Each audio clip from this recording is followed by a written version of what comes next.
It's great. I'm not in a hurry. Annie, please, can I ask?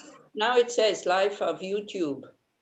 And it also says that it's recording. Okay. So, Tom, you still have to say something, or? Yeah, I'll do it quickly and then we'll start. Just do it at your leisure. It's okay. All right. So I'll do this part in Hebrew as usual. היי, שלום לכולם, ברוכים, ברוכות הבאים והבאות לשיעור של אנילה בנושא הפרק של הסבלנות בספר מדריך לאורח חייו של לאורח חיי הבודיסטווה של שנטידבה. אנחנו מאוד מודים לאנילה ששוב ושוב באה כל שבוע ללמד אותנו את הנושא הזה ולתת לנו איזושהי שגרה של למידה יצירת אנרגיה טובה במהלך השבוע. אני רק אגיד כרגיל שכל הפעילות שלנו פה, כולל הפעילות הנוכחית, אפשר לראות ביוטיוב, גם בשידור חי וגם פעילויות קודמות אפשר לחזור אליהן, בערוץ יוטיוב של ידידי הדרמה, ומידע על פעילויות עתידיות אפשר למצוא באתר של ידידי הדרמה, קישור לשניהם אני אפרסם עוד מעט בצ'אט, ובנוסף אני אציין שכל הפעילות שלנו כאן היא נעשית בהתנדבות, בתרומה, בבריאות הלב, ואנחנו מעודדים את מי שמרגיש שהוא נתרם מהפעילות שלנו, לתרום חזרה באמצעות דנה לפי בריאות ליבו, את הפרטים לכך אפשר למצוא באתר של ידידי הדרמה, וגם אני משאיר כאן לפרסם בצ'אט קישור לתשלום לפייפל, וזהו, ונתחיל. אז thank you very much, Anila, for coming to teach us again, and we can start now. Okay. Actually, because the way I log in, I go into your webpage, and sometimes automatically it kind of translates it into whatever, English or German. And today it didn't, but I saw a picture of Tara and I saw the number of 50,000. So what, you have to recite 50,000 21 praises to Tara, or what is it that you need to, what does it say there?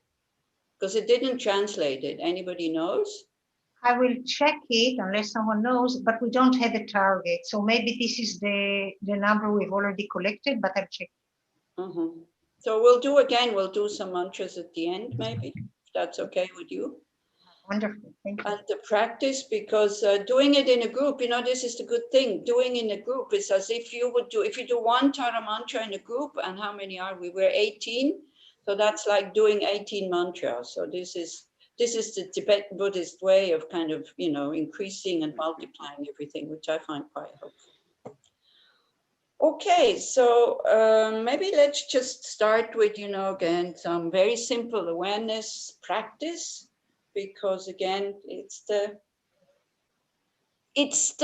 how to say, it's not just awareness that will transform your mind, but it's with awareness you will be able to see, as Nahum was saying, when you have to mute your mind, or when it's, when it is kind of, when you have to do, how to say, with awareness you can, because it has two aspects, right? You can see what's going on, but also because you can see what's going on, you can modify.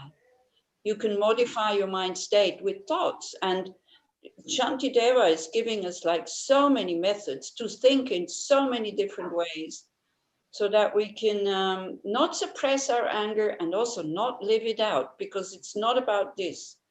Yeah, and it's also, I have to say it again and again and again and again, it's not about not reacting when you see injustice, or when somebody's getting hurt or harmed, or somebody's harming you. It's not about this, you're not becoming a doormat, but it means that when you do react, you react with a stable, calm, and open mind, and you are able to include the harmer into your compassionate mind, because you see what kind of causes this the harmer is creating. And you can see, you know, for you now, that if you are being harmed, for you the consequences are ripening, and then it's finished. You can either get stuck with it and hold on to it and feel like the victim for the rest of your life, or you can just say, okay, it's like, you know, going to the dentist, it's very painful, but then you walk out of the dentist, you're not angry at the dentist, and there's this feeling of relief. Okay, for me it's finished.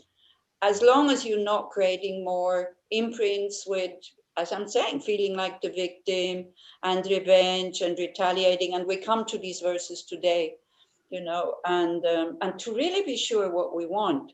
So whenever we do awareness practice or meditation or whatever, it's really, really good at the beginning to check your motivation. Why am I doing this? You know, why am I studying the Dharma? Why am I sitting down to meditate? Why I'm spending, you know, so many hours now, maybe on the Zoom and listening to these teachings.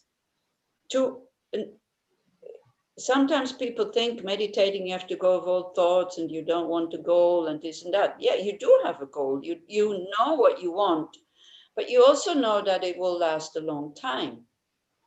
Yeah, that it's like if the causes are not there, then nothing will transform.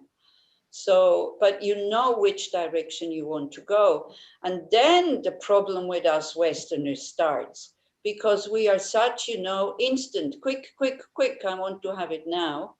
And we think that because we understand it intellectually, then we should be able to do it. And then our arrogance comes in, and then because we're not able to do it, and then we get impatient with ourselves, and we start to judge ourselves, and we start to hate ourselves, and we don't accept ourselves the way we are anymore with compassion, you know? I mean, how many of us, when we make mistakes, there's an instant feeling of compassion coming up? I mean, hardly anybody, yeah? Even when we hurt ourselves physically, you know, we have some kind of, oh, this shouldn't have happened to me. Not in the head, but kind of, you know, we behave as if we can avoid all kind of troubles. We cannot. I mean, the world is, that's what the Buddha is saying. There's dukkha, there's problems everywhere we go. Some are big, some are smaller, and it's the mind who is making them big and small. It's not really the problem itself. So this is why awareness is a big part of the practice, so that then the theory that you're learning, you can then start to apply it to your mind, and then slowly, the mind will transform. Okay, so we do this maybe, I don't know, 10 minutes, so that you get a little bit into the habit of seeing that this also is part of the practice. It's not just listening to the teaching, it's not just studying, it's not just discussion, but it's also to train the mind to be stable and open and calm and all these kinds of things. Or again, you know, if you are not calm in your awareness meditation, it doesn't matter. The main thing is that you know that you are not calm. Yeah, it's all about this. And then to accept it and say, okay, you know, whatever I do, I'm trying this method and that method and this method to open up, and nothing opens up. It's okay. But I'm still meditating because I know that I'm not calm. And then not to react on it, and then to be okay with not being calm by maybe some thoughts of, okay, right now I'm not calm, but I have other moments when I am calm, so there's no point of freaking out. Do you see what I mean? Do you see? So it's very often we have a total misunderstanding of meditation. Yeah, and not just the beginners. You know, the beginners who think, oh, meditation is you stop thinking and you're full of love and full of light and totally open and all these kinds of things, that you many times begin to think you have to feel well in your meditation, otherwise the meditation is no success. So, but that's total misconception. Like here we had like 4 new people last night just for the shamatha meditation. So I asked them, how did it go? And I did say, you know, I asked people kind of, why are you doing this before? Like not just the motivation in their own heart, but I asked them, what do you expect? And all 4 of them said, no expectations. So then when at the end I asked them, how was it for you? And they said, well, it was some good and some bad. I said, well, you know, if you have no expectations, how can something be good? Some of it be good and some of it be bad. So we don't notice our expectations. And this is, we only notice them when they're not being fulfilled. Yeah. So because you could see in their face, you know, the good, when they said some good, then the face lightens up as if good is really good. And some bad is like, you know, goes like, some bad, then as if that is no good. Actually, when you are agitated, sometimes it's actually easier to be present and not to space out somewhere. Yeah. Like now, because when here in Switzerland now, people can come, but now we have to wear masks everywhere. You know, now also we have caught up with you. Today we also have had 6,000 new infections, and we have about the same amount of population. But there's no, they are thinking about locking down certain areas, but it's not, I don't know. So now we have to wear masks everywhere. Like everywhere inside that is public, we have to wear masks. So I don't know if you ever meditated with a mask on. Have you tried it? It's actually quite easy because you feel, you know, usually I don't feel the out breath, but when you breathe out, you feel it because there's the mask. And then you can start looking at your breath, you know, how is the in-breath different from the out-breath and all these kind of things. So you're quite busy just watching your breath. So it's not a hindrance, it can actually be a help. So in case you can meet again in smaller groups, but you can only meet with masks, don't think that this is a hindrance to go to the group to meditate, that you can only meditate without a mask. It was quite interesting actually last night because it was the second time. Then pujas with the mask and singing, that is a little bit more difficult because it's, you know, you can't breathe in so well, but it's also possible. Okay.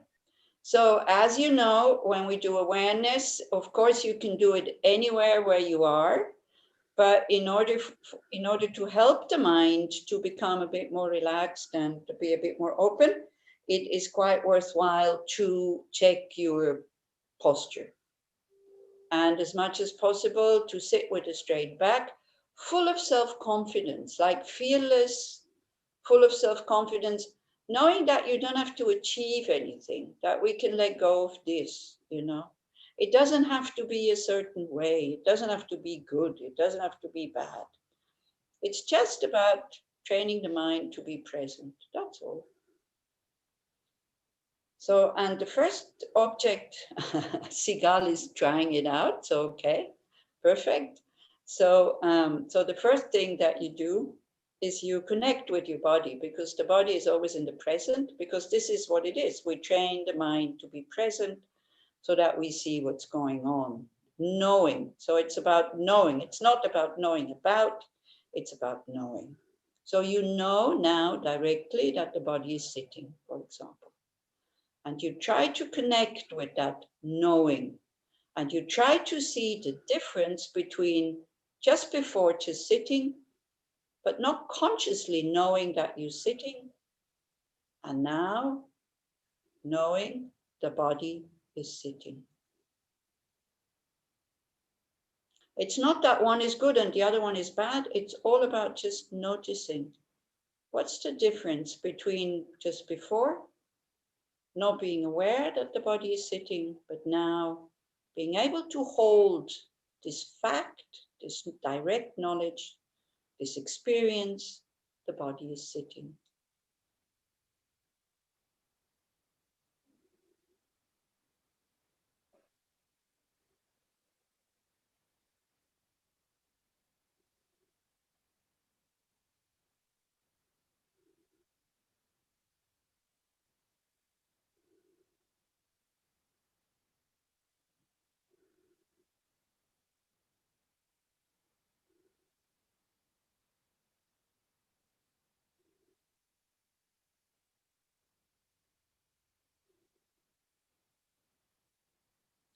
And then what we can also do is trying to move out of the head a little bit into the heart. and bring a friendly feeling towards yourself into the meditation, and also to see the difference. Not to manipulate anything, but when you hear a friendly feeling, you can use a Hebrew word if you prefer, like a sensation, an experience, something that you feel in your heart, something soft, open. You know, not thinking about all the mistakes that you're making, not thinking about all the goals we want to achieve, not even thinking about all the challenges we have in life. But for the moment, just to accept ourselves the way we are.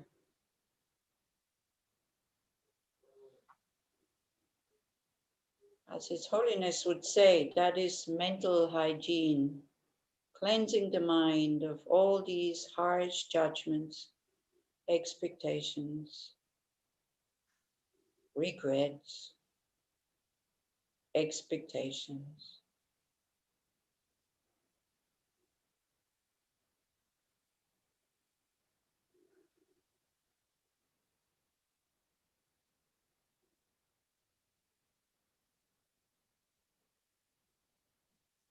And then when we have that, then we might feel that the body normally just relaxes.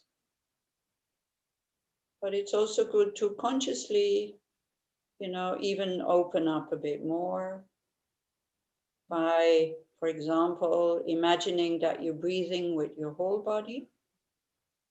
I know it sounds ridiculous, we're breathing with the lungs, but you can imagine this.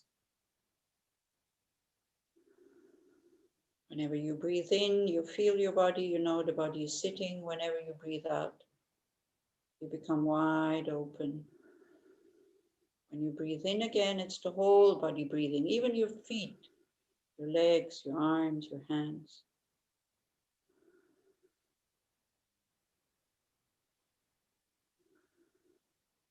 Most of the time we're holding some very small tensions and that we're not aware of.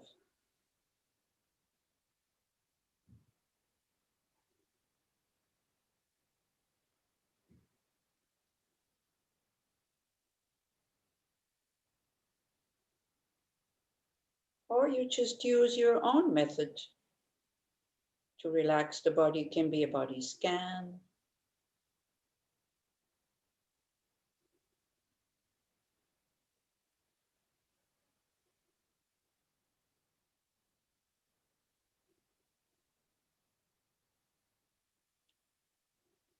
It can be breathing out and breathing in and breathing out through your mouth by making a soft sound of ah. That was already too loud, you know. Or mentally, a feeling of having arrived.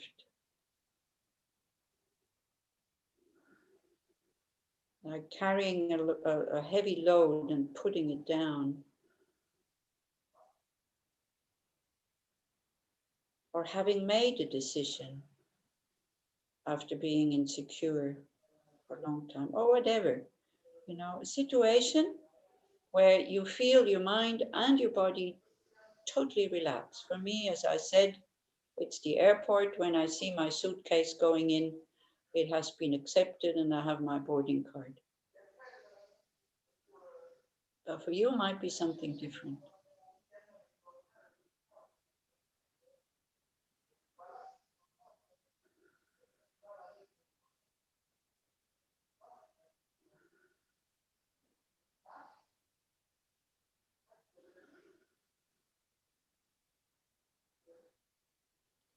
And then, so we're still in the preparation.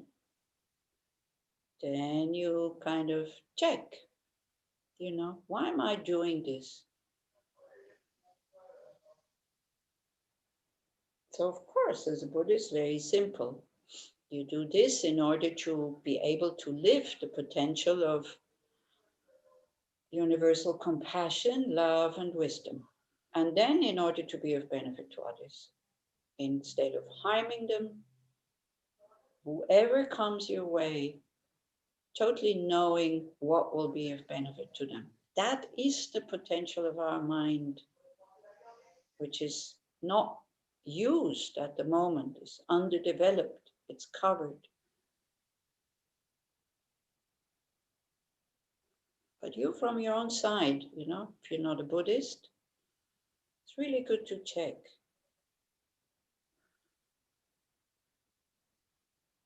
At least to check, what is it that I want to abandon? What is it that I think is hindering me from being happy? Because when we look at the purpose of what we're doing, it's always because I want to be happy, because I don't want to suffer. So then it's good to check, what is preventing me from being happy, relaxed, open, peaceful, or whatever other states of mind you think are happiness.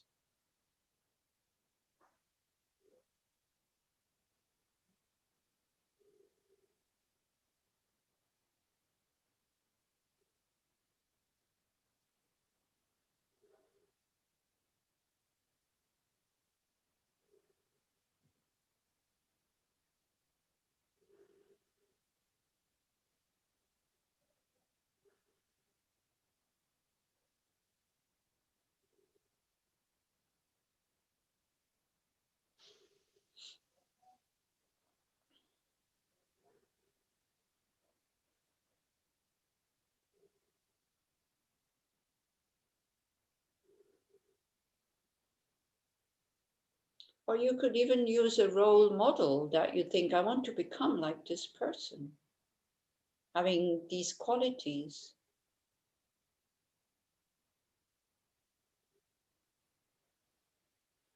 So if these qualities are being very clever, being very famous, being very rich, then most probably these kind of teachings will not get you there.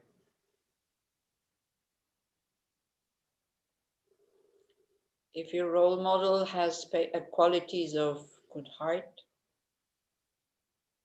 wisdom, the wisdom what brings happiness, the wisdom what brings suffering, patience, easy to connect with, or feeling at ease in the person's presence.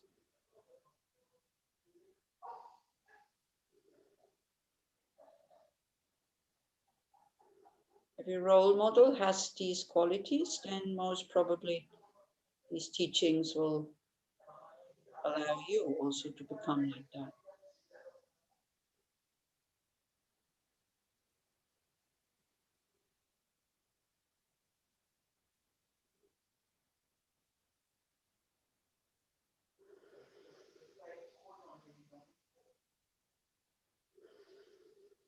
But then also to make a promise that we're not going to push, you know, this role model, be it the Buddha or the Dalai Lama for a Buddhist.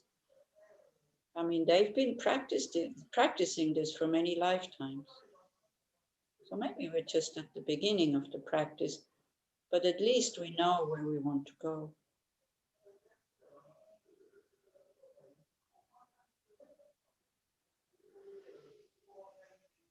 And just again, just to check your mind state when you think about your role model.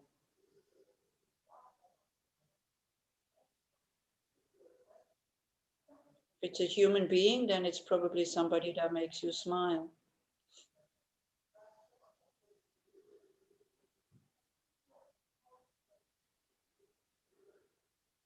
So we can think, you know, this is the purpose of my practice, that when people think of me, it makes them smile and then they are relaxed and inspired. Not to become famous, not because you want to be loved, but because you know it will be of benefit to them.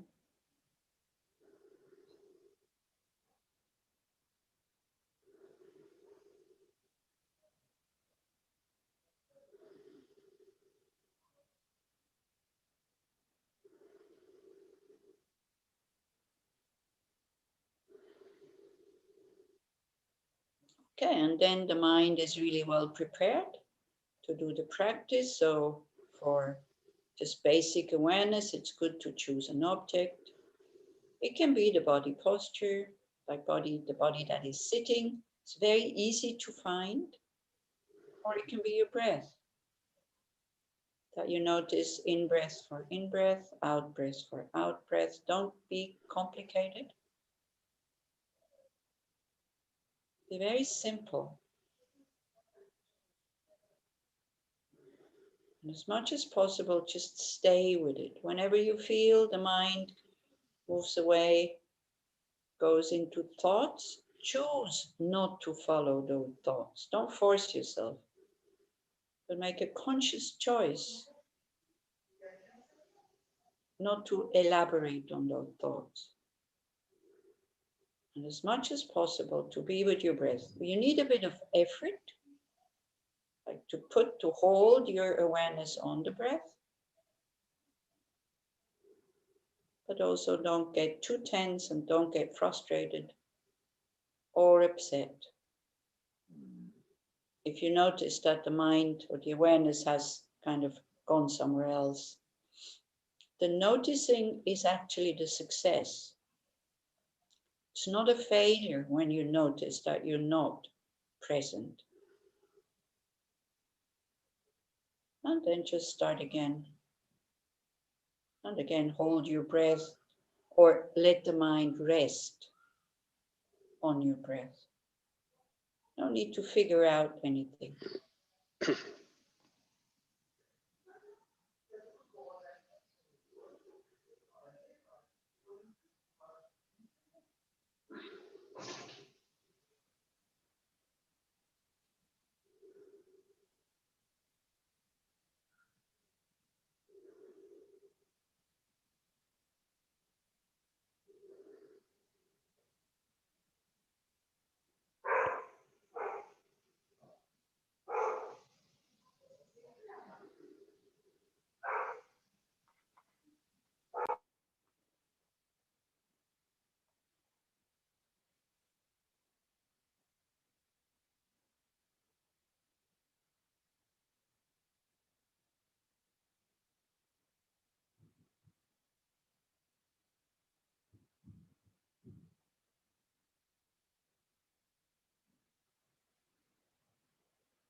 So if you notice that your mind is, or your awareness is slipping away all the time, then you can check whether it is laxity or dullness, that you are too tired, you're not holding the breath kind of strong enough.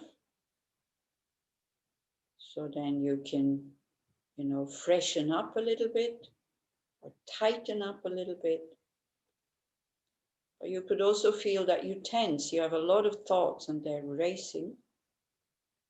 And then you go into relaxing.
Okay.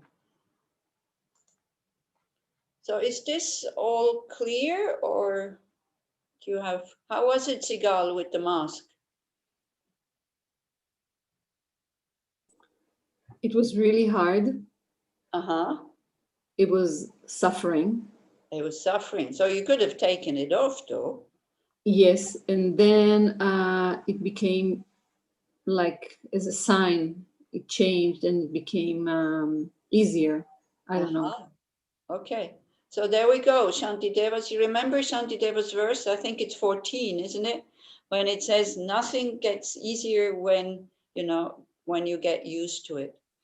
I think what helped me a lot with these masks was, all of a sudden I became aware there's doctors and nurses who are wearing these things the whole day, every day of their life, and they're not complaining, and they do it for my protection also, that if that when I go and see them, that I'm not getting any sickness or whatever. And just that thought made it a lot easier to see, hey, some other people are wearing this the whole time without complaining. So who are you starting to complain? And today I went shopping outside. We don't have to wear masks yet. Yeah. But today I went shopping, and when I came home, I kind of noticed I'm still wearing the mask. So I've totally forgot to take it off, I think. Yeah.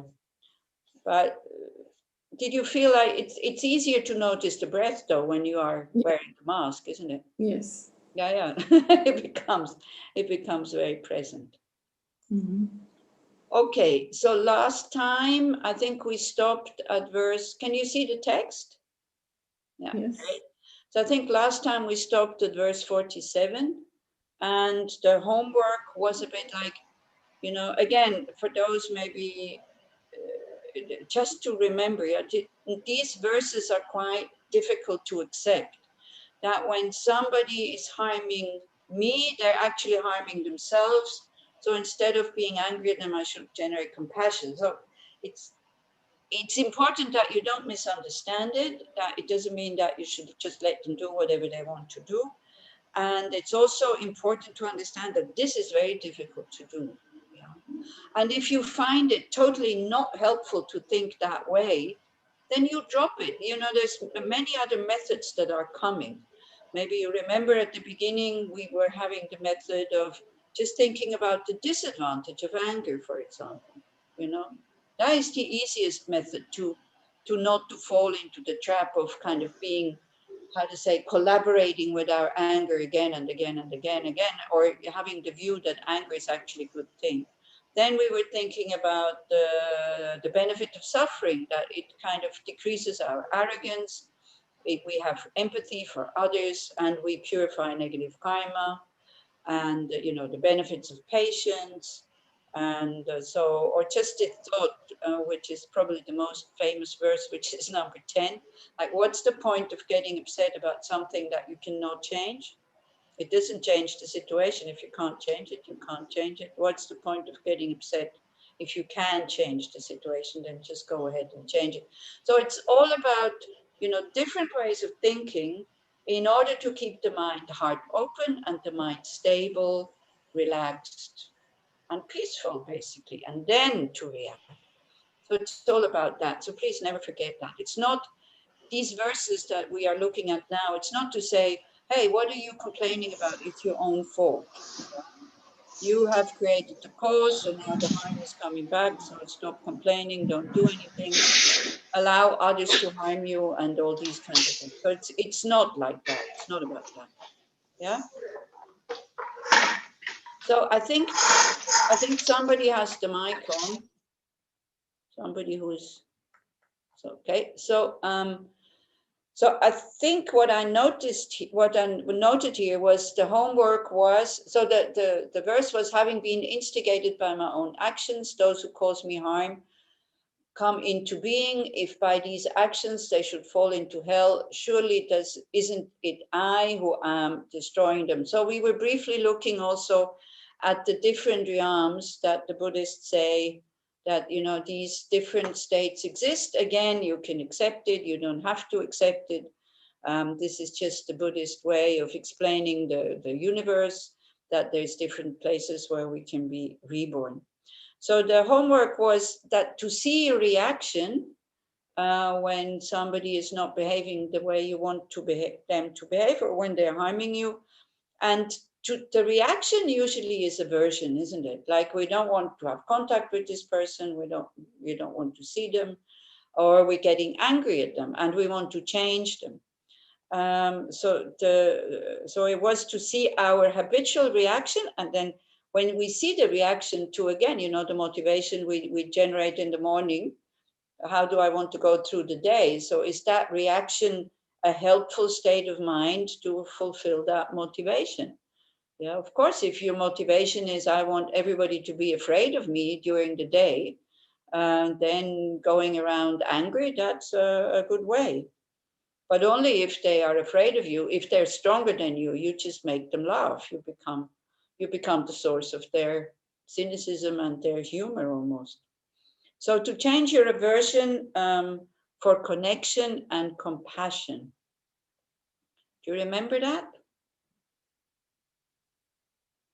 Or do you remember something else? Because last time also Tommy was here and she said, I remember something else. So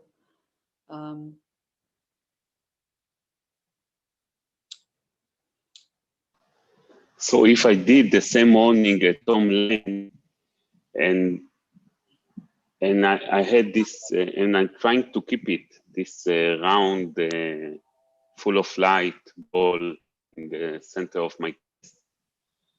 yeah. And somebody comes and doesn't behave like I used to expect people to behave.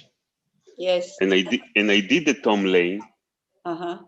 So I even enjoy it because it's a practice. Yeah, exactly. I mean, these are the verses that follow. These people help us to practice.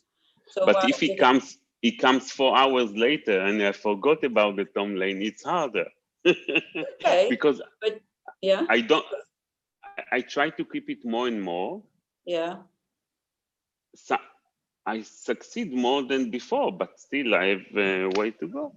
Yeah, that's fine.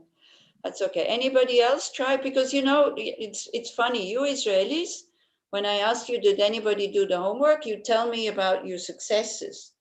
Usually when I ask the Swiss people, kind of, did you do your homework? Then they talk about, I wasn't able to do it. I tried it. It didn't work. So you're either, you know, so you're very good. It seems to work all the time.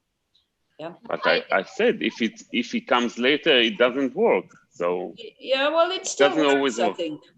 I think even if you're not in contact with that person anymore, you're able to dissolve at least the aversion. You know, I'm not asking you to take the suffering of this other person. What I was kind of thinking is, or the homework is to see if I have aversion, I suffer.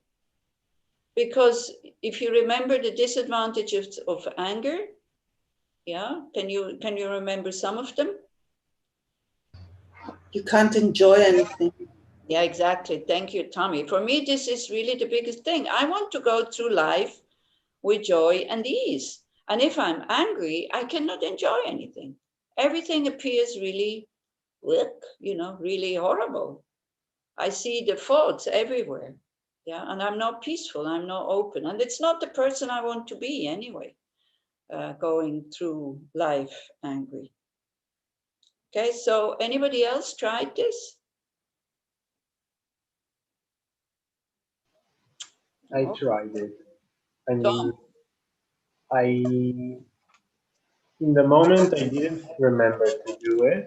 Only in retrospect, I remember that I should do it. But in the moment, I didn't manage to notice my own emotions, my aversion. But in retrospect, of course, it was there, and of course, it's not beneficial, and it makes my mind agitated and unskillful. And but in a way, I'm feeling like, again, I said it earlier, regarding a different verse, that sometimes it feels to me that if I'm going about and everyone who is being not nice to me or behaves in a way that I don't like, if I start generating compassion towards these people, it's in a way somewhat condescending. I feel like I'm poor thing. You dwell in your anger and you pass it on to me. I'm not going to meddle in your bad habit and yeah. I mean, you don't have to interfere with them. You don't even have to say anything. You know. Yeah, of course. I mean, but this emotion in my head is compassion towards people who Yeah, treat me. it's interesting what you're saying. So maybe turn the whole thing around, and then when you are not so kind to somebody, if they see that you are suffering because of your anger, and they have compassion for you, would you also feel that it's condescending? Would you prefer that they have aversion towards you? Would you feel like put down? It can be, it's true. There is some people who are, and this is not a good way to show your patience, that kind of to be above everything, to go like, oh, you can do to me whatever you want. I will not get angry at you. I mean, it's not that kind of attitude. So, because what you're talking about is pity, is not compassion. Because pity separates ourselves from others. Like, oh, wow, I am glad I'm not like this. So again, this thought, I am glad I'm not like this, at some points it's very justified. When you feel very low about yourself and you keep judging yourself all the time, then it's quite helpful for a short moment to look at people who are in a much worse case than you are, and then to think, for you to open up again, to think, oof, I'm glad I'm not like this.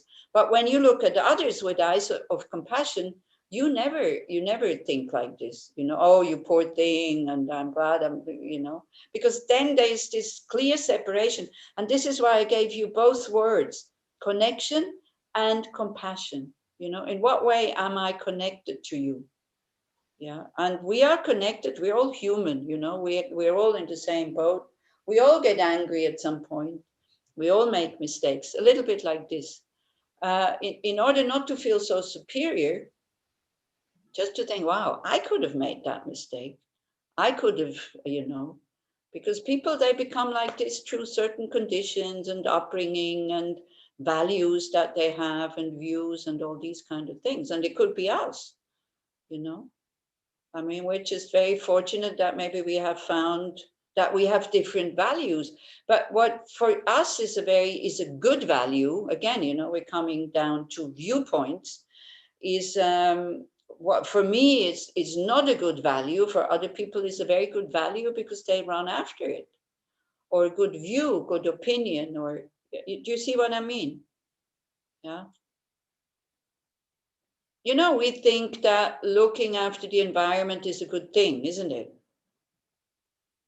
When it's convenient for us. When it's not so convenient, also maybe sometimes we're not so interested anymore. But as long as it's convenient, then we do it. But there's some other people, they don't give a damn. I mean, they think that this is all exaggerated and who cares and all these kind of things. And they think that our view for the environment, they don't share it. Yeah. Or that it's good to look after people and to be compassionate and kind. Not everybody's sharing these views. So for us, these views and these values are right, but for other people, they seem stupid, and you become the friar. Yeah, so a little bit like that. So, but it's interesting to see where this feeling of being condescending is kind of coming from, Why? Because when I make a mistake, I'm really happy when people are compassionate and they don't retaliate. I don't feel that they are condescending. If they're actually trying to, instead of keeping to contradict me all the time or ask me the same question when they feel that I'm already, the answer that I'm giving is not very kind, when they're stopping to ask these questions, for example. This is compassion. When they see what is actually making me angry, and then they stop doing these things. Yeah, that would be compassion. And that's, in my eyes, I don't know, this is not condescending. Anila. Yes. Hi. Netta. Netta. Hello, Netta. How are you? I'm fine. How are you? How are your kiddies? Good, good. It's rush hour, so I hope they won't hear the noise. But I wanted to say that I really find it tricky, and I got an opportunity to check it just yesterday. I got a message from one of the mothers of my child friend, which was very aggressive and stormy, and it's something that we have history with coping with issues between the girls, which I find not very skillful or too stormy and extreme and offensive in a way. I was working in like sequence of meetings, and this message was like irritating, and then I was thinking about it and thinking about the compassion and thinking about, and it was tricky for me. How can it not become really being, as you said, above or not getting dirty, because she's angry, and I will come with this compassion. I felt in a way it can fall to patronizing and easily. That seems to I'm not touched. I'm a Buddha. And it was tricky for me. So how do you want to respond, Netta? With anger I also? didn't respond. I slept on it, so I could adjust. And eventually I talked with her, because this is what I do when things are. Yes, but it was like when I was like running and thinking about it, and how can I approach with being compassionate in a way, because I am. Yeah. Although I feel she's not skillful at all. Yeah. But it was also not getting dirty in a way. She was attacking, and I don't know how to explain why it felt little being above. It's this is what Tom is saying. It's, you have to check, where does it come from? Do you feel that you are better than the other person? You know, this is what we come in the next verses. We don't feel gratitude that they're actually pushing our buttons. Yeah. So, so this is what we have to be careful about. But, you know, I mean, compassion is already not immediately responding, because when you respond immediately, your mind is agitated, and you would also say things maybe that are harmful. You see, the problem with anger is, I mean, there's many problems, but one of the things with anger is, one thing, it feels right when it's there. You know, when this person, as you say, when the person is attacking you, and there's already a history and all this, then this energy that seems to come up seems right. Yeah. And it is right in a way. I mean, it's right to say what this person is doing is not the right way to behave, or is not skillful, or whatever. So in a very matter-of-fact way, to see, hey, this is not right, but to still want this other person to be happy and to be free from their anger. And as you say, Netta, this is very tricky. It's very difficult to do. And don't forget, Netta, we are only training here. Nobody is asking you to be able to do that. So what happens very often also is that with smaller objects, we don't train. You know, smaller objects that will be easier to do. We don't train because it doesn't seem important enough, because we get upset, but then the upsetness goes, and then it seems to be forgotten. But it's not really forgotten. It still leaves traces on the mind. And then we want to train with these bigger objects, people that really make us upset, you know. So this is it. So kind of, and also to see, I mean, condescending, okay, but you still, one moment you were angry, so you can still be provoked. You know, if you want to be above this person, then it's when you don't get angry anymore. But I think if it comes with time, if we keep training it, then you don't feel like you're better than the other person. You're just happy that you didn't respond. Like me, yesterday I came home by tram, and it was 9:30, almost 10 o'clock at night. And I was with somebody and we had a very lively conversation. And the tram was almost empty and it stopped. And I kind of wanted to rush in, and I didn't see that there was a person standing there with a suitcase, but there would have been enough space for the person to move away. So she didn't. And she actually put the suitcase into my feet. So I stumbled. And the other person that was with me, she got so angry, because the person, of course, she got out of the tram. She looked at me. She was saying, why don't you let people get out before you storm in? I could have said, hey, come on. I lived in India 20 years. This is the technique in India. You have to get in. You can't wait until everybody is out. So, but, and I felt that I did not, now that we're talking about it, yesterday, I just let it go. But I had absolutely no emotional reaction. And now talking about it, I said, wow, this is really good, because I was able to calm this other person down, because she said, she did it on purpose. I said, yeah, but this is not my problem. This is the other person's problem. Yeah. And the person that was with me was actually quite impressed. So these are the situations that you train with, these little ones, people that you don't know. And I will never meet that person again. And then to actually feel sorry, feeling sorry again is not such a good word, but to feel sad that I have upset this person, because it's true, it's totally my fault. Usually you let people come out of the tram before you go in, But I was so engrossed in the conversation I have with this other person, I didn't notice. I usually don't do that, yeah. And there was just the two of us wanting to get in. There wasn't anybody else. So, because usually I wait when there's more people, I wait until everybody else is in, but there was nobody there for me to wait. So, but I didn't have this feeling, even now talking about this, I don't have this feeling that I'm better than this other person. Yeah. So the ego doesn't necessarily have to come in, I think.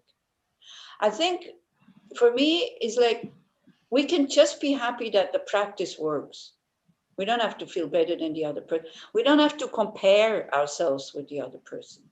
Because this is another thing that when you train equanimity, like, you see everybody has a right to be happy. Nobody needs to suffer. We see where the suffering is coming from because we know our own mind, and we see that we're not happy when we're attached or jealous or full of greed or angry and these kind of things.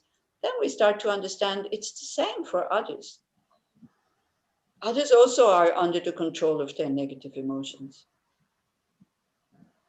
Yeah, I mean, what this person did, putting her suitcase into my feet, it's really stupid, because I was able to catch myself, but I could have fallen really badly and hurt, put my head on this, kind of hit my head on a seat or whatever. Something nasty could have happened. But nothing did. And then again, we can be happy that nothing happened. Yes, Leora. I want to admit a failure. Not that I'm trying to be Swiss, but I didn't even think about nothing. Then I didn't even try to apply compassion, but patience. Yeah. And someone behaved in a way which I thought was unjustified.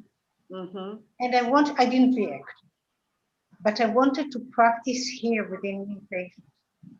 Mm-hmm. And I thought about it a lot, and about all the reasons, and then analyzed it, why I wanted to do it.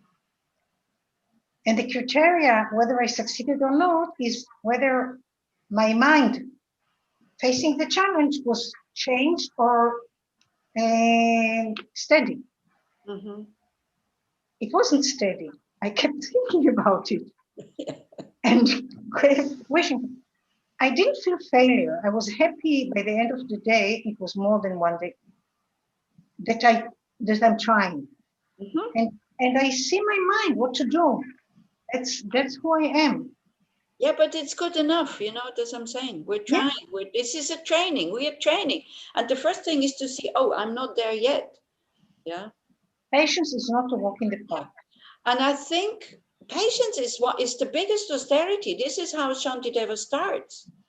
You know, he says, this is the most difficult thing that you will develop. Yeah. But without patience, there will be no compassion. You know, there's like just this conditioned compassion. But again, I think we have to look at the word compassion again. It's like compassion is not wanting the other to suffer or create the causes for suffering. It doesn't mean you don't react. It just means you react with a mind that is big enough that can include the other one in your wish to be happy. The same way as you would stop a child with force when they're doing something really stupid that will harm themselves. Because being kind, you know, being kind doesn't mean always smiley and, you know, this is the Californian kind of thing, you know, being kind, not meaning it. Yeah, hi, Yael. Are your forests still burning? Is it getting better? Yeah, here is much better in Davis. Some areas not so much, but I think everything is getting much and much better. At least that, yeah. Yeah. Yeah, okay, but you know the Californian kindness, yeah, you live there. Yeah. And you feel it, it's totally not sincere. And, you know, compassion has yin and yang side. So the yin side is not to react, but the yang side is to react and to say no, and very forcefully also. But like with a child, you take the happiness and the non-suffering of the other person in it. And that's difficult when we don't feel connected with the person. You see, I mean, these are practices for a bodhisattva. So in order to develop bodhicitta, what do you think? All beings have been my mother, or all beings at one point have been kind to me. Yeah. So yeah, if you fail, it's not a failure if you're not able to do it. It's a failure when you stop trying. Then you can say, now I failed. Yeah. But just to know, we need to honor the fact that this is very, very difficult to do. And then you also have more patience with yourself when you know that it's difficult to do. Yeah, so, okay. So let's look at the next verses. It comes even, you know, it goes into the same direction. In dependence upon them, I purify many evils, meaning I purify my negative karma, by patiently accepting the harms that they cause. But in dependence upon me, they will fall into hellish pain for a very long time. So that's pretty much a repetition of this one. Yeah, so again, we have to become aware I am the cause for their future suffering because I have negative karma that is now getting purified, but then they still have it in front of them. And a very good thought that we can train to have, you know, is when it will be their turn to be treated in that way, may it not be me that will treat them in that way. Because then we're not creating a negative connection. Because with anger, we also create a very strong connection, you know. I mean, we can see how that is when somebody is harming or upsetting us. We take that person into bed with us, isn't it? The person is not even in our apartment, and maybe they flew to America or somewhere. But what happens? They're right next to me in bed, and the whole night I'm thinking about how they have harmed me. Yeah, so sometimes the connection we have with people that we dislike seem to be more sticky and much stronger than the ones that we love. The ones we love, we can let go. You know, they want to go. We're not thinking about them obsessively. So again, it's not for you to have a bad conscience. It's not for you to feel bad or whatever. But so Pema Churton says in the commentary, the troublemakers of our lives, let's finish maybe with the other verses first. They all go in the same direction. So since I'm causing harm to them and they are benefiting me, in what way do they benefit us? In more than just one way, you can say. Purifying the karma. They are bringing our seeds for future ripening to ripen, and so they cannot increase, as we know, and as the Buddhists accept. These imprints that are lying on our mind stream, they're dynamic, and the longer they stay there, the bigger then the result and the consequences will be. Again, Tom, this is a matter of trust. Is that true or is it not true?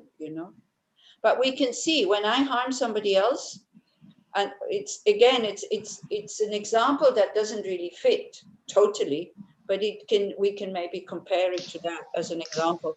If I'm nasty to somebody, if I'm able to say immediately, wow, look, I'm really sorry, and to admit I was angry, I'm really sorry. If I wouldn't have been angry or tired or whatever, I wouldn't have said these words, or I would have reacted differently.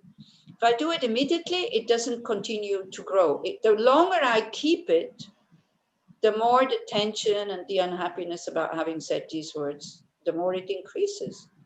Yeah. And then it goes into the subconsciousness, and then it stays there, and there it becomes bigger and bigger and bigger.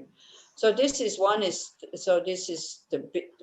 the biggest benefits that for people who harm us, they finish what we have created in the past, and they give the result. And if we don't react in a negative way, for us it's finished. But of course, if we react in a negative way, then we continue to create more seeds. So again, you can accept this or you cannot accept this. As the Buddha says, don't accept anything that I'm saying, but take it and look at it and see whether this way of thinking is going to be of benefit to you to be able to deal with whatever is happening in daily life. So then he asked his own unruly mind, why, unruly mind, do you become angry in such a mistaken manner? Yeah. So, for example, my dentist, I'm not blaming him for having bad teeth. I'm blaming myself for having bad teeth. I can blame maybe the doctors when I was a kid, because the first thing they gave you for every little cold was antibiotics. And this really rots the teeth. That's what people say. Maybe it's true, maybe not. But anyway, it's my teeth. And so when he harms or when he hurts me, I even pay the bill and say, thank you. Isn't it? Mm-hmm. What is unruly? Unruly means not tamed, untamed. Mm-hmm. The mind who doesn't really do what I want the mind to do. Because we want to practice patience, isn't it? We want to be patient, but then the mind is not, and it becomes angry. So he's asking the mind, why, and giving the mind, again, an argument why it would be more beneficial not to become angry. Then if my mind has the noble quality of patience, I shall not go to hell. But although I am protecting myself in this way, how will it be so for them? So this is saying what I just said before. It is finishing my negative karma or purifying it. It cannot bring a result anymore. If I am patient, then I'm not creating more negative karma. And you see that the karma or the karma of being harmed, if it remains on the mind stream, then it could be a rebirth in hell. But actually this person, the same way as the dentist who is preventing more pain by fixing my teeth, this person is finishing that kind of karmic seed that could grow into a rebirth in the hell realms. And if I'm patient, then I'm not creating more seeds. So he's actually helping me in order to get a good rebirth by, as you remember, the causes for a precious human rebirth are ethical conduct, patience, and generosity. So, if there's no occasion where you have to be patient, you are not practicing patience. So then one of the factors for a precious human rebirth will be missing if nobody is harming you. When nothing happens, you're not patient. That would be the same, saying, well, but I never get angry. But if you have nobody who's pushing your buttons, then you're not practicing patience. That would be like saying, oh, look, but I'm practicing generosity, but I'm not giving anything. Yeah. So this person is actually helping me. So then 51 is, or maybe we go to that one. If my mind has the noble quality of patience, I shall not go to hell. And patience needs to be practiced. But although I'm protecting myself in this way, how will it be so for them? So me, I am protected. I am fine. My negative karma finished. They, so that's okay. But what about them? Yeah. And so nevertheless, should I return the harm, it will not protect them either. By doing so, my conduct will deteriorate, and hence this fortitude will be destroyed. So we have this wish to retaliate, and then we have to really examine, why do I want to retaliate? Because then our ego mind says, if I harm them back, they will stop harming me. And this is why we harm others. This is what anger is saying. Anger is saying harming them will make them stop harming others, but it's not true. Kind of, we think with anger, I can educate them. Just check whenever you're angry at somebody and you say something out of anger, what is your expectation? I'll make you come again. Find it easier to talk to you when I see you. So what is our expectation when we say something in retaliation? It always has an educational effect, kind of, isn't it? That I find condescending when we retaliate almost. Kind of telling the other with anger what they should do and how they should not behave and this and that. Yes, Leora? I don't understand verse 50. It's Verse like 50. the two last lines saying that having patience has a negative side because I protect myself, but what about him? I don't protect him by just having patience. Exactly. This is what I am saying. It's like when we retaliate, we think they will stop harming us, but they don't really. So with compassion, I want to protect him, meaning the best protection I can give him is when he stops harming me. That would be protecting him. And it doesn't, but retaliating, it makes him even more angry. So it's not protecting him. Okay. Is that kind of clear? I have a slightly different translation here, which is, for if a patient quality of mind, I shall avoid the pains of hell. So if I am patient, I will not be reborn in the hell states. But though indeed I save myself, what my foes, what fate is in store for them? And then 51, if I repay them harm for harm, indeed, they'll not be saved thereby. So I'm not stopping other people from harming if I harm them back. Can we agree to that?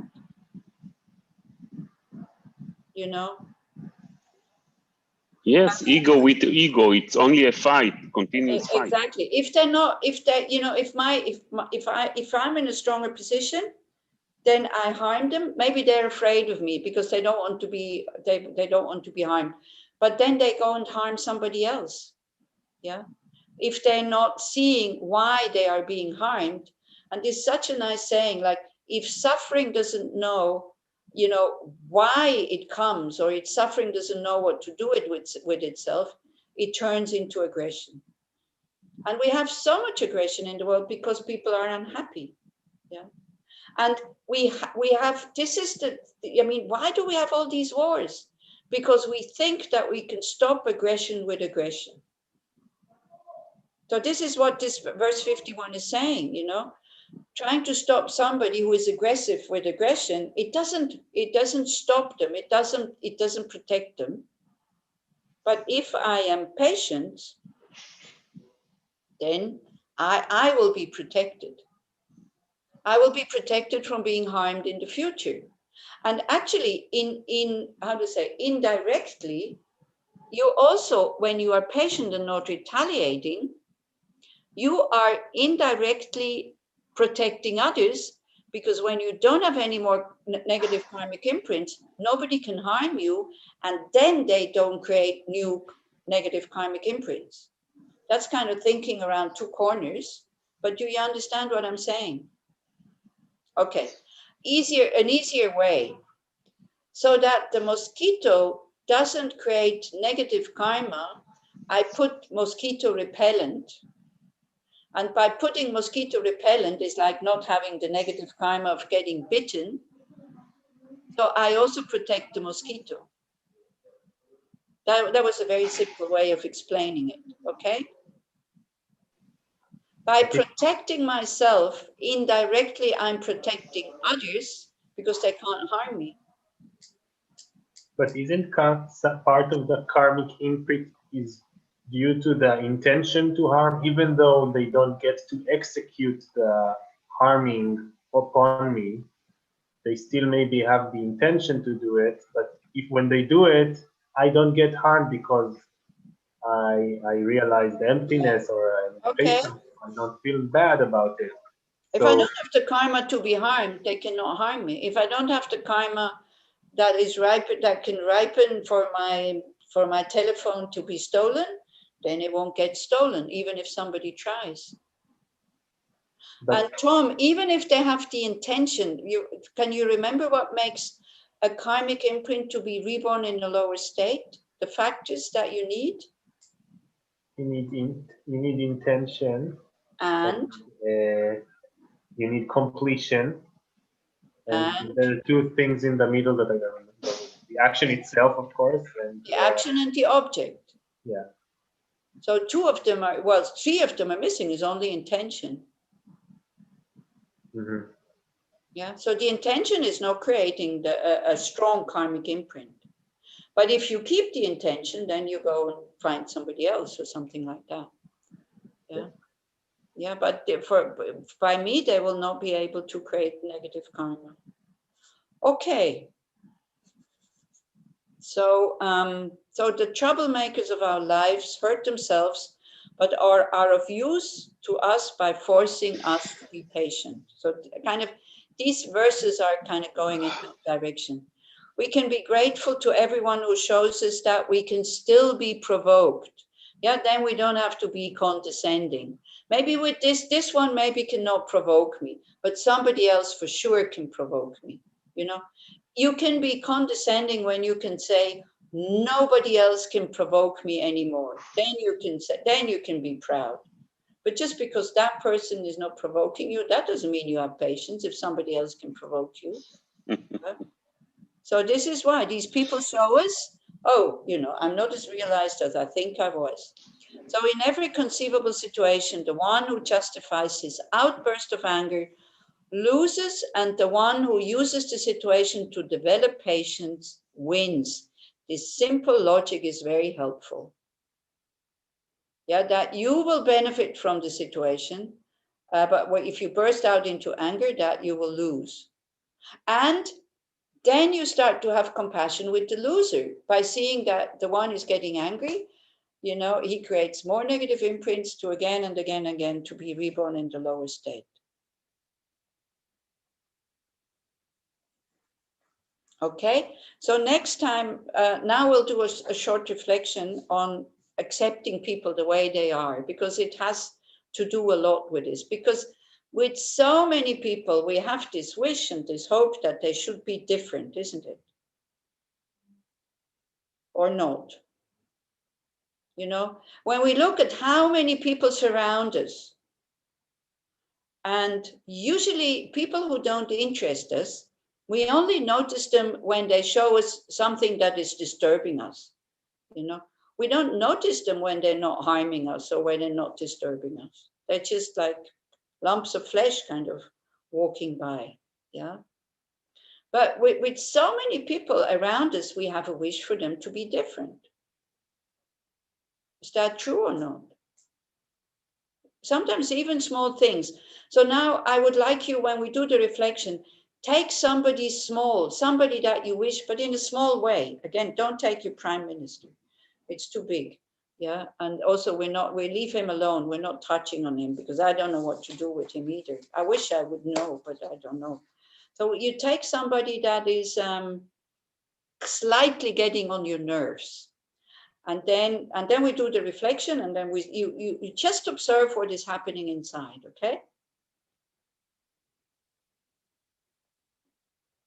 And we can really think that whether it's close at home or far away, we do have people that we wish that they were different.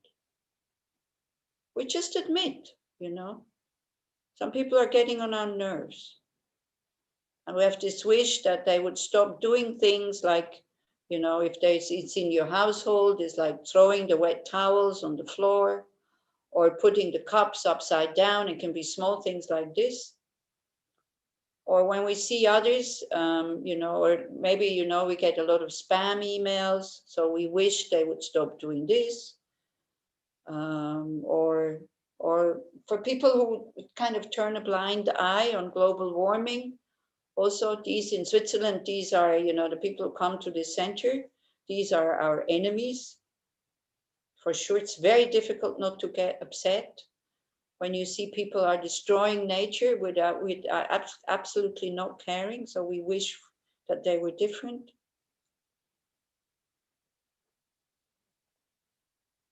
And there's, you know, difference in other way. Also, we wish that they would be friendlier with me. Maybe the people in the shops, we don't see that they're just stressed out, or that is just their way of doing things. Or we wish that the government may be spending more money on public education or on welfare.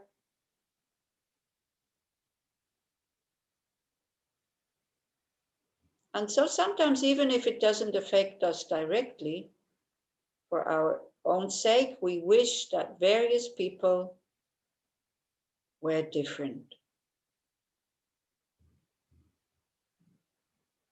And especially the people that we care about also. We wish for them to be different, like being more energetic, less anxious, or less self-critical. Again, it can be compassion, but very often it's just kind of, it doesn't come out of compassion. We don't connect. It comes more out of a wish they should be different.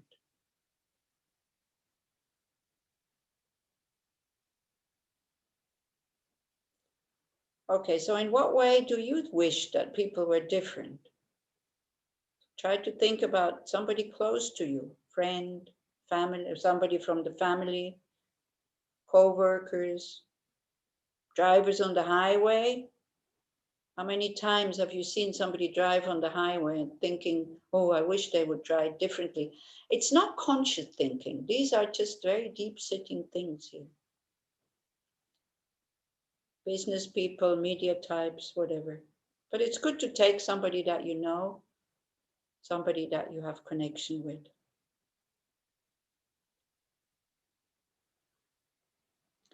And it's a normal wish that others were different. Just like it's a normal wish that we ourselves were different, like thinner, richer, wiser, more beautiful, taller, smaller, whatever. And it's also fine to try to influence others in skillful and ethical ways. So again, acceptance doesn't mean that you let them do whatever they want. The problem also is when we go into righteousness, resistance, anger, fault finding, or any other kind of struggle. So again, try to look at your mind when you think about this person. So it's good to take somebody that kind of, you don't enjoy their company, but you have to meet them from time to time.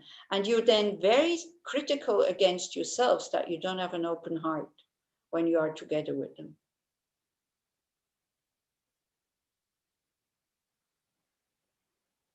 So again, accepting people does not itself mean agreeing with them, approving if they do something negative. You can still take appropriate actions to protect or support yourself or others, or you can just simply let people be. Like either way, you accept the reality of the other person. You may not like it. You may feel sad or angry about it, but at the deeper level, you can be at peace with it. And that alone is a blessing. And sometimes your shift to acceptance can actually help things getting better, but that should not be the purpose. So then look at this person and check the feelings in your heart. How do you feel?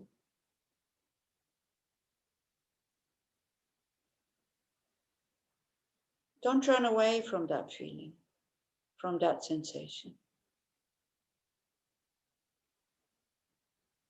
And then just very gently in your mind or writing it down, you can say things like,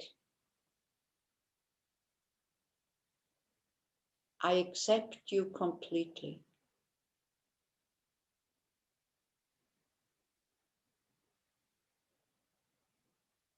Again, don't manipulate anything. Here, awareness is very important. Check what happens in your heart with just this one simple thought.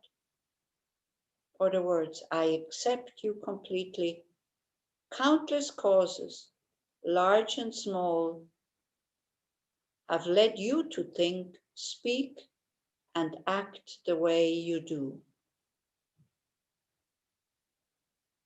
You are who you are. I let it be. You are a fact, and I accept the facts in my life. I accept you completely. You and I are part of a larger whole that is what it is, and I accept this.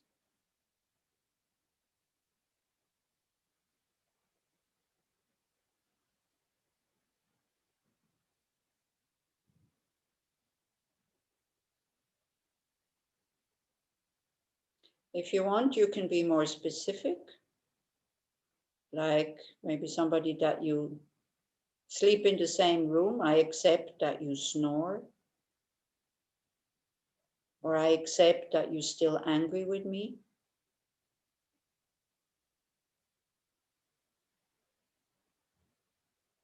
I accept that you don't really understand me.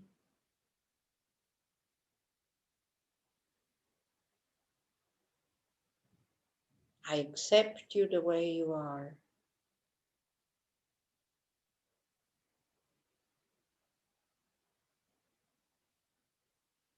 Just see if you can tolerate what comes up for you when you soften into acceptance.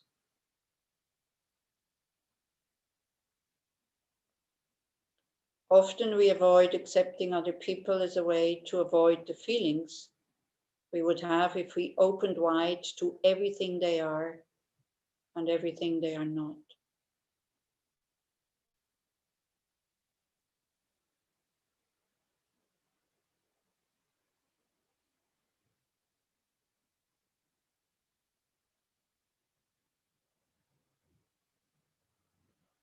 Try to see if we can let go of some entanglements that we have with these people.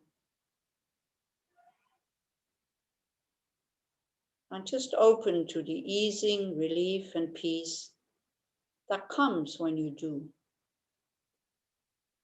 I accept you completely. Again, if the person is doing negative actions, we're not accepting the actions. We accept the person by understanding countless causes, large and small, have led you to think, speak, and act the way you do. You are who you are. I let it be.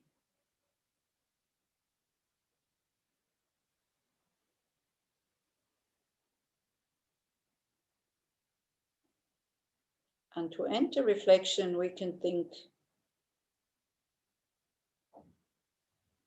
and see how much we like it when we feel that another person accepts us completely. It's a beautiful gift, and we can give it ourselves to others when we accept them. So it's a gift that goes both ways.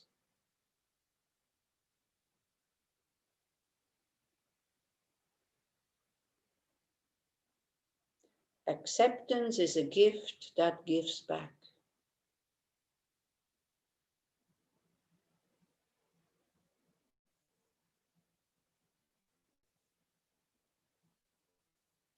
So we can dedicate all the positive energy that we have created by thinking about these difficult things and, maybe having some interest also and some joy in practicing them, even though it is difficult, that it's a challenge. So may the positive energy go into the direction that everybody, all beings understand what are the causes for happiness and what are the causes for suffering, and then have enough compassion and wisdom to be able to drop these causes without having to ignore anything, without having to suppress anything, but to be able to open up their hearts through wisdom and through compassion. And so we can all live our lives with joy and ease, even if the outside conditions are difficult.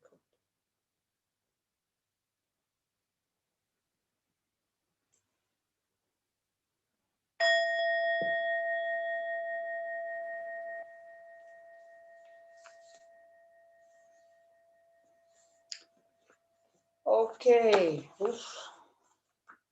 I hope you didn't take, if it was not possible to do, then your person was too big. Yeah, so you need to take somebody smaller. And can you guess the homework that you will have? What do you think I will give you as a homework? No? No idea? Hi, Rita. Hi. Maybe to accept others? Maybe, yes. Just with this, you can use other words. Yeah? You can use other words if other words are more helpful, but words that go in the same direction. I find these are just, I accept you completely.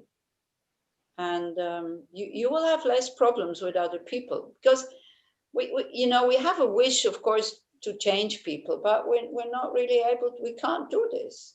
Yeah. Some people, if you're a therapist, then yeah, it may be a different matter, but in general, do you like to be changed by others? Of course not. Yeah, of By course. you.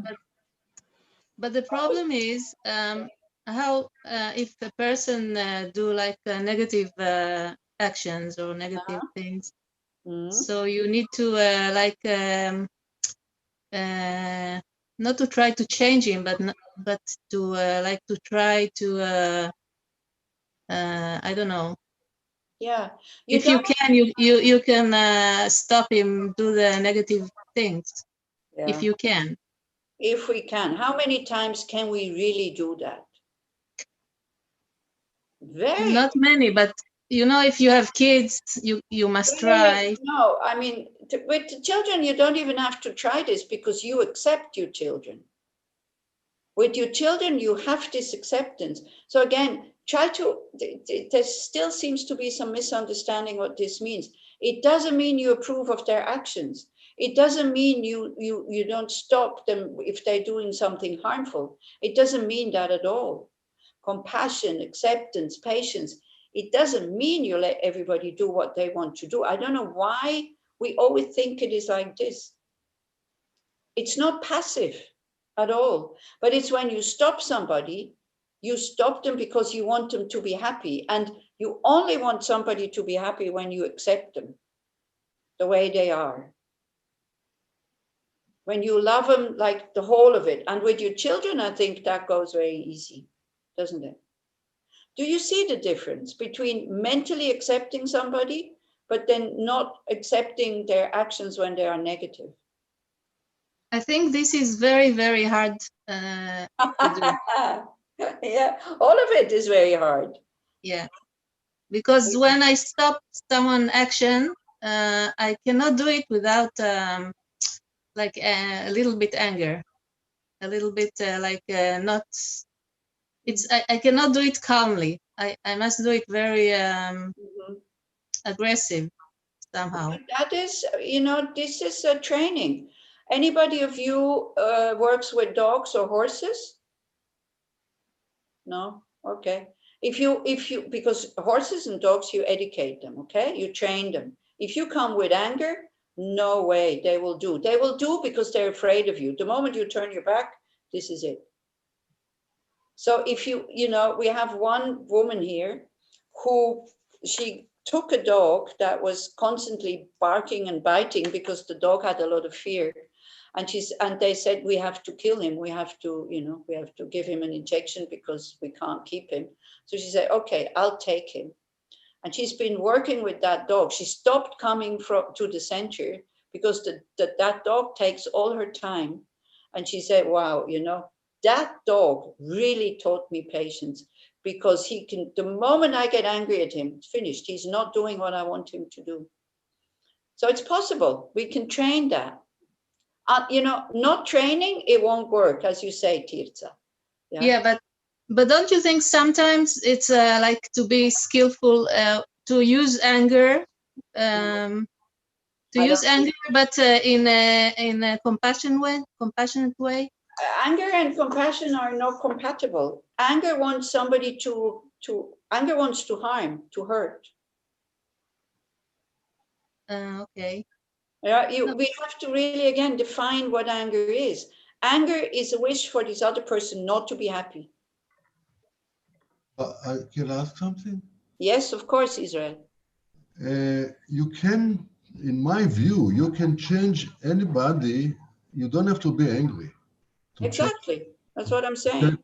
To change somebody the way you think it should be right, but not always what you think is right. So, you know, the other person sometimes don't understand exactly what do you mean. So in this kind of situation, only a very calm talk, and you have to be a storyteller. Mm-hmm. If you're a good storyteller, you can convince everybody in a good way. Yeah, Tom is saying you can be harsh and strict without being angry. I don't think that this other person will see you as not being angry. I'm afraid, I'm sorry, I don't agree with you guys. You know, I really don't agree. Of course, it says, you know, you can have this forceful energy and all this, but we use it far too much, and we think we're not angry, but we are angry. And then we create negative karma for ourselves, and the other person feels hurt. Yeah, and as Israel is your name, not Mo, huh? Yeah. Yeah, okay. As Israel says, you know, we don't trust kindness and compassion and calmness enough, because we're so trained to immediately use anger, because it does give us energy. Yeah. So again, the motivation, what kind of person you want to be? Do you want to be a patient person who sometimes, okay, maybe people will exploit you because you're patient, because you're kind. People will take advantage of you. Do you want to be a person like this? If it's yes, then by all means. If it's no, you know, if you think you need your anger to protect yourself, it's really good to think about this. Okay, maybe at the moment I can protect myself, but what am I creating for the future? All the wars that we have, that people think, maybe with good intentions, we can stop them with aggression. And then, you know, people always come with this the thing about, well, we stopped the Second World War and la la la. But yeah, okay, we stopped the Second World War. But the world never had so many refugees because of armed conflict. There were never so many armed conflict in the world like now. Smaller ones, not world wars, but for people who live there, it's the same. But you don't have to agree with me, and you don't have to agree with the Buddha, but that's the Buddha's view. You don't need, as Israel says, you don't need anger. If you really want to change somebody, you know, anger might be a quicker way to do something, but I don't think it's a skillful way. Because just look, when people want to help you when they get angry at you, how much do you like it? You know, how many times you go to somebody and say, oh, I am so happy that you got angry at me. Otherwise, I wouldn't have understood what the problem is. You never think like this. Good thing that he got angry at me. We feel, you know, we don't like it. But when you get angry, but when you act with anger, yeah, both of us are getting harmed. It's not. Yeah, that's what Shantideva is saying, exactly. Yeah, because when you're angry, you don't feel good yourself. Yeah. And you then carry this with you home. I mean, you talk with the guy on the street, and then you go home, you can't sleep.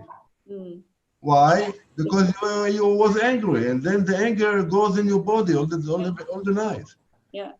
This is, you know, when the people, there's this very old movie like The Heart of Tibet with His Holiness the Dalai Lama, when they were in San Francisco, I think, giving Kala Chakra initiation. I think it was, or in Los Angeles. And so a reporter is asking me, aren't you getting angry at the Chinese? And he said, why should I get angry at the Chinese? They're not here. They're in China. I'm in America. And that's exactly what Israel says. If I get angry at them, I lose my appetite. I can't sleep anymore. It doesn't change the situation. And so what's the point? Yeah, what's the point? But still, we really have to define what anger is. Yeah, this is important. And I think we take refuge in anger too quickly in order wanting to change the situation, not taking the whole thing into consideration. But as I said, you don't have to agree with this. Don't feel forced into having to agree something. Check, you know, you need to check these things. This is how you deal with this. This is why we discuss so much. And it's good that you say, no, I don't believe this. Yeah. But then you have to look, okay, what's my alternative? What is my view then about this whole thing? And then, for example, when you think anger is needed, and every time somebody gets angry at you, then you check. Is that anger really needed in order for me to tell me that now I made a mistake? Yeah. You know, sometimes we can try whatever we want. We get angry at people, they don't change. We are kind to them, they don't change. You know, don't think that with kindness you can change other people.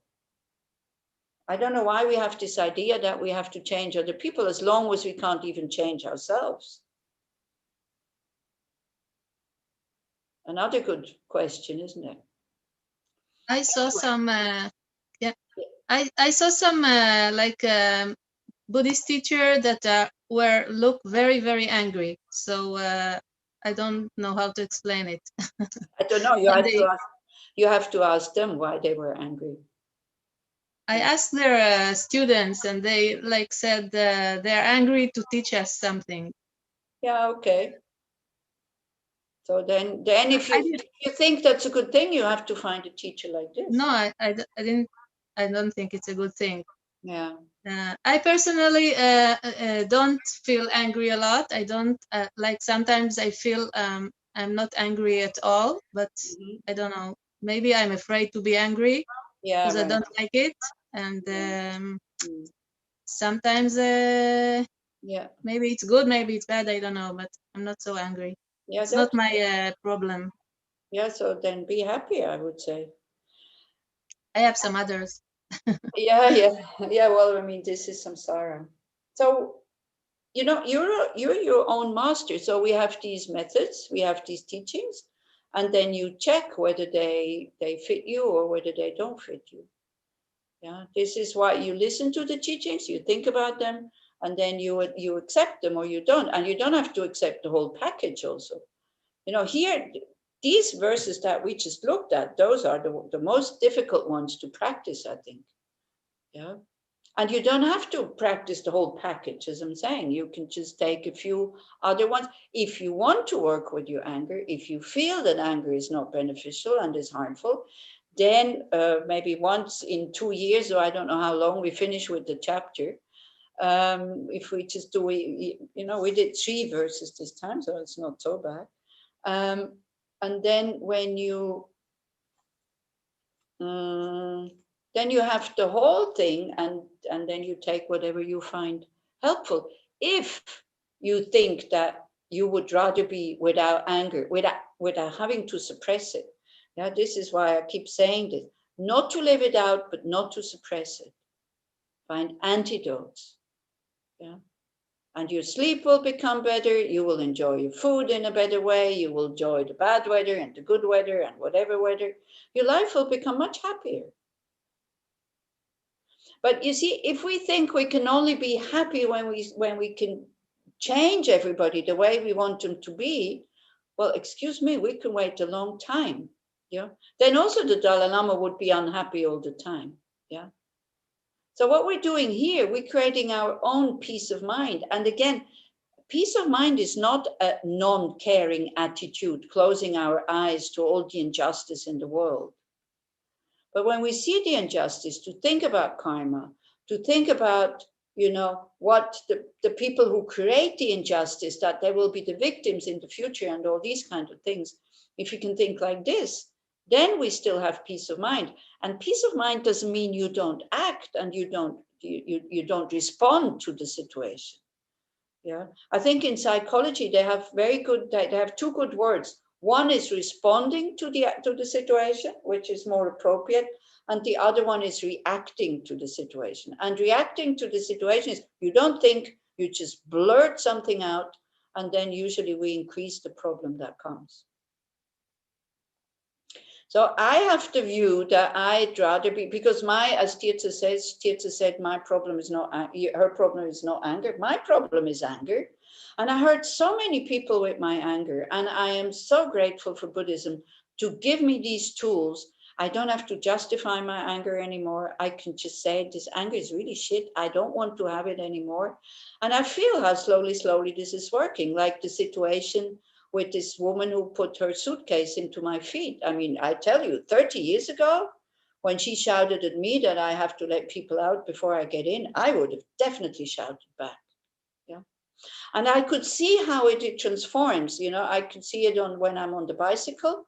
And if somebody, you know, honks and like this, I would go like this and shout back and all this.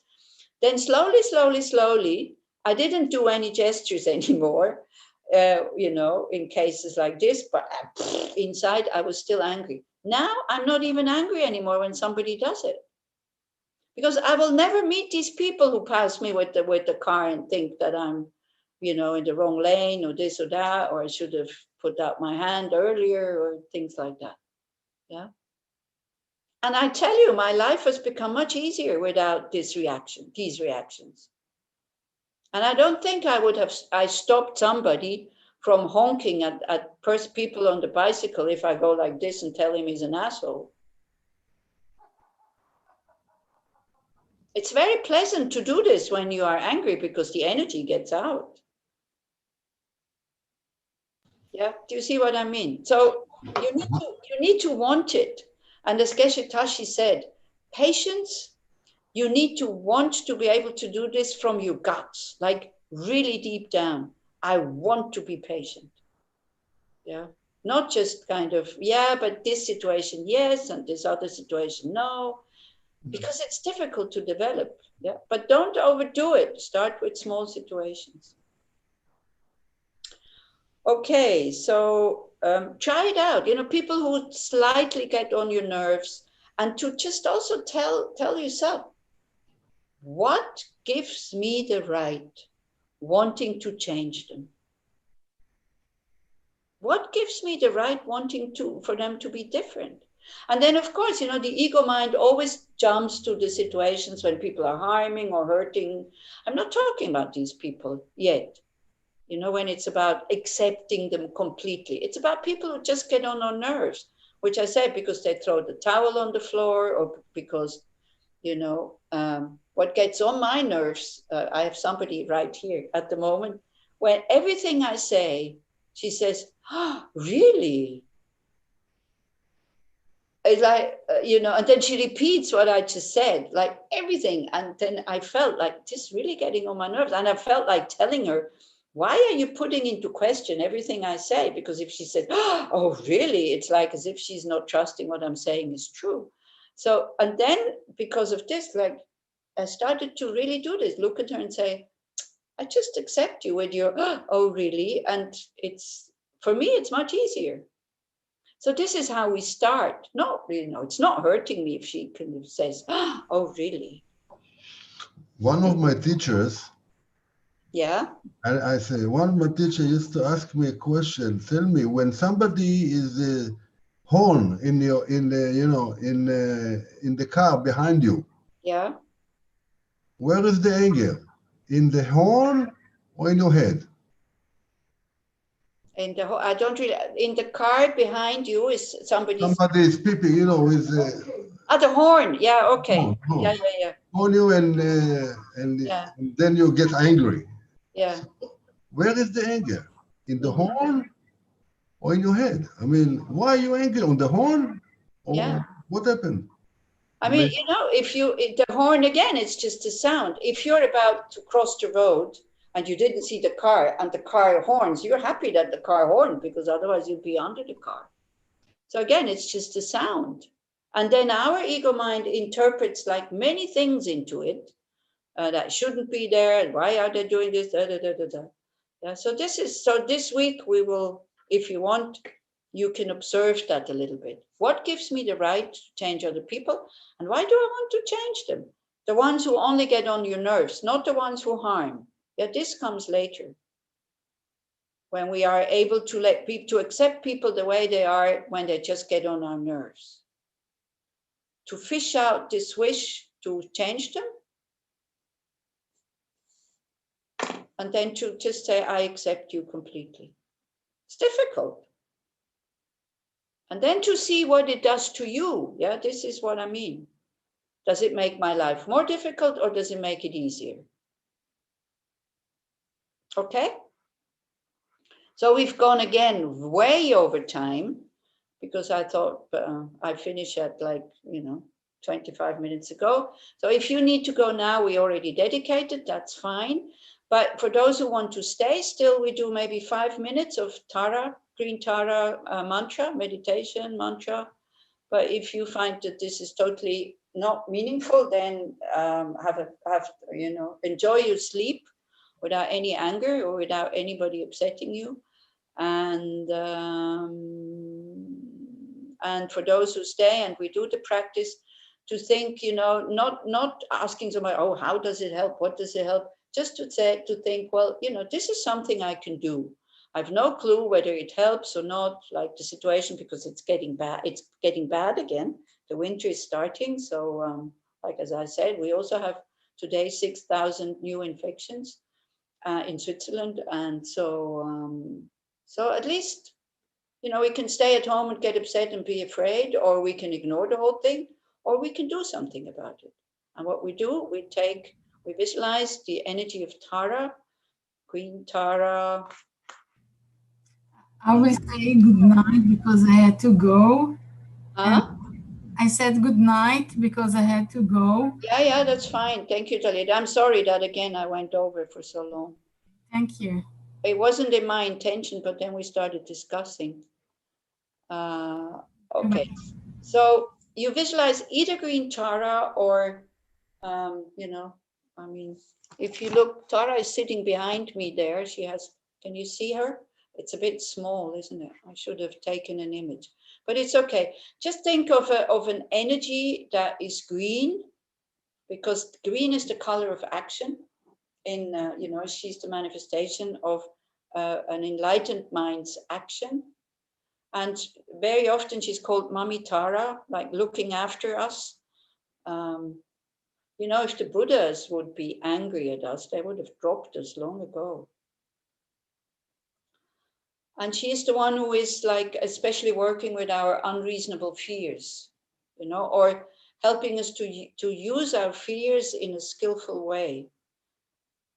Being totally fearless, that is also for us unrealized beings, because then we do stupid things. But unreasonable fears. So you can visualize her in space in front of you, and then she has a body made out of light. And maybe I'm trying to find a picture quickly. She has a body made out of light, and then it is here.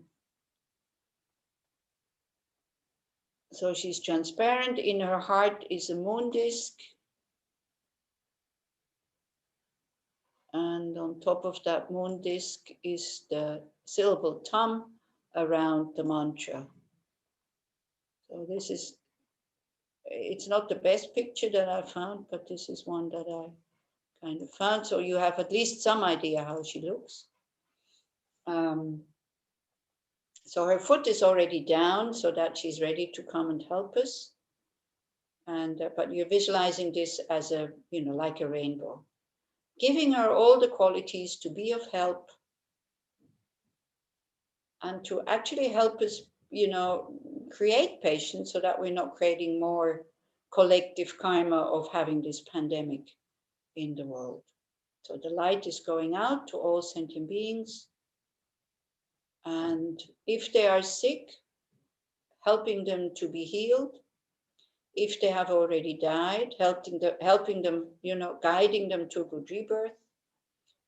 The people who are the doctors, the nurses, to protect them from getting sick. And for us also to give some protection that we are not catching the virus.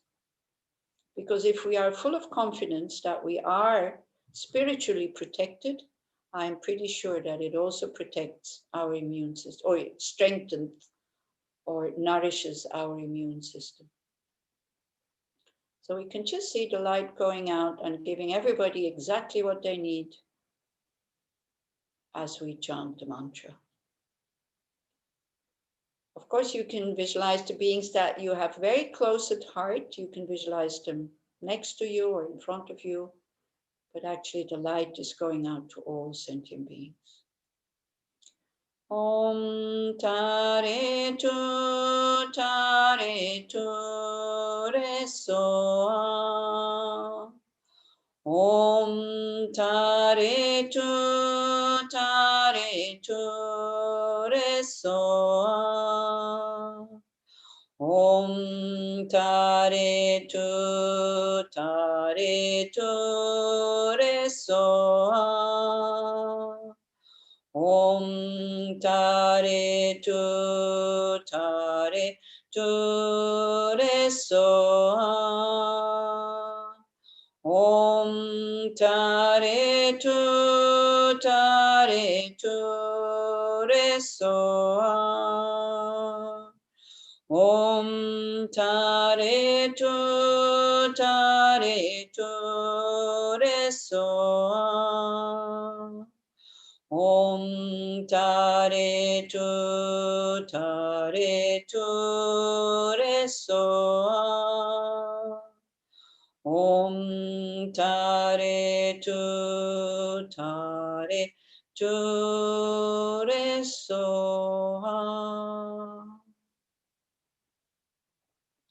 And we just send out this thought, may all beings be safe.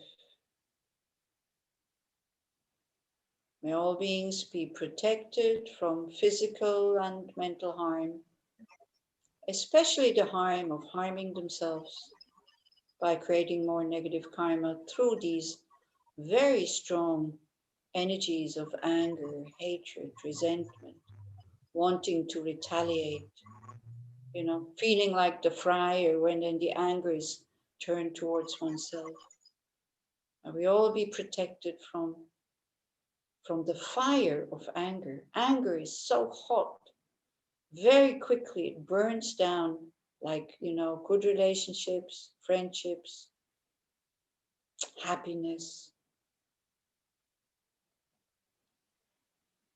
All beings be healthy, free from fear, peaceful, open, loving.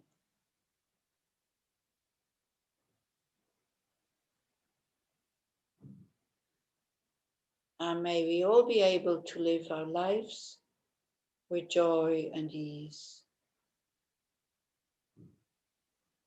Because that's what life is for. And again, if you're joyful and happy, it doesn't mean you ignore the suffering of others. We don't have to be depressed. We can, with enthusiasm and joy, try to change the situation. Not to be against something, but to be for something. To work for the better, how do you say? The better good. The better good, or the higher good. Not to be against something. At the moment, everybody is against something. That's an aggressive mind. But we can be in an enthusiastic way to work for the happiness of all sentient beings. In whatever way we can. And the good way is not to be aggressive.